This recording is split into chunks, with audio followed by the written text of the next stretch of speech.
41 దినములు నీ దీక్షను పడితిరో నా గొంతు గానాలు నీకే వినిపిస్తిరో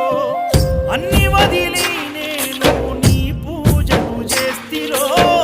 నన్ను నేను మరచి నీ సేవలో ఉంటిరో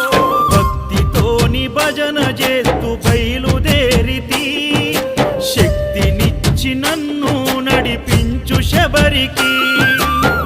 నేను అలసిపోతిని నిన్ను చూడలేనని నీ భక్తుడైనా నే బాటసారిని క్షణముండలేను తండ్రి నేను తల్లడిల్లిపోతి ఈ పాదయాత్రలో నీ దరి కాననైతిని ఎంత దూరం